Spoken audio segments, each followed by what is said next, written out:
እሺ እንዴት ናችሁ? አማን ነው ከሳንደር ጄኒንግ ከራዲካል ስቶር የዩኒቱን የማጠቃለያ ጥያቄዎች መስራት ጀምረን ነበር።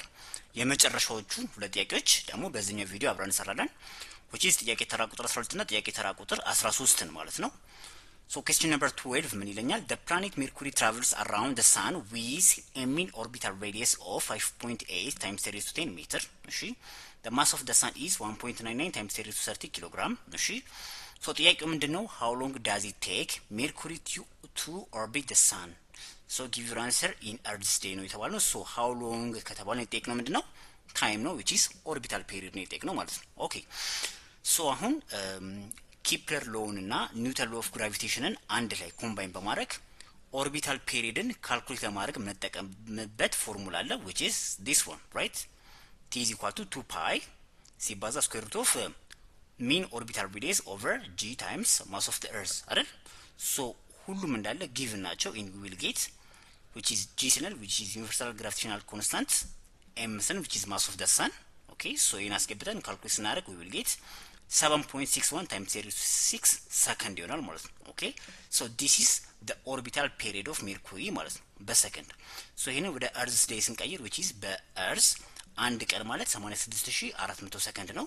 ሶ 7.61 times 36 ሰከንድ ምን ያህል ይሆናል ብለን ክሪስ ክሮስ እናደርጋለን። ሲምፕል ማለት ነው and we will get 88 ቀናት ይሆናል ማለት ነው። ኦኬ ሶ ሜርኩሪ ሰንን ኦርቢት ለማድረግ አንዴ ለመዞር ምን ያህል ጊዜ ይፈጅባታል? 88 ቀናት ይፈጅባታል ነው።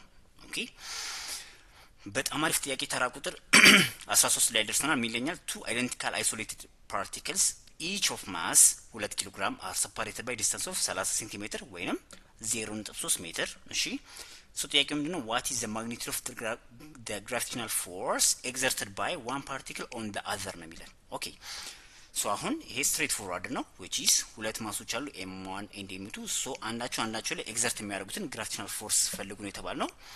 ሶ the gravitational force is equal to which is g which is gravitational constant ሲባዛ m1 m2 over the distance between the two which is r square ሁሉም እንዳለ ጊቭ ናቸው we will get 2.96 times 10 raised to 9 ኒውተን amount of force ይሆናል ማለት ነው። ኦኬ ሶ ማስ 1 ማስ 2 ላይ or ማስ 2 ማስ 1 ላይ ኤግዘርት የሚያደርጉት ፎርስ መጠን ይሄ ይሆናል ማለት ነው። ኦኬ በጣም አሪፍ በርቱልኝ አጥኑ። ጥያቄዎቻችንን ጨርሰናል። በሚቀጥለው ቪዲዮ ለግሬድ 12 በአዲስ ዩኒት በአዲስ ቶፒክ እመለሳለሁ። ቻናሉን ጠቃሚ ነው ካገኛችሁት ለጓደኞቻችሁ ሼር አድርጉ። አመሰግናለሁ። ቻው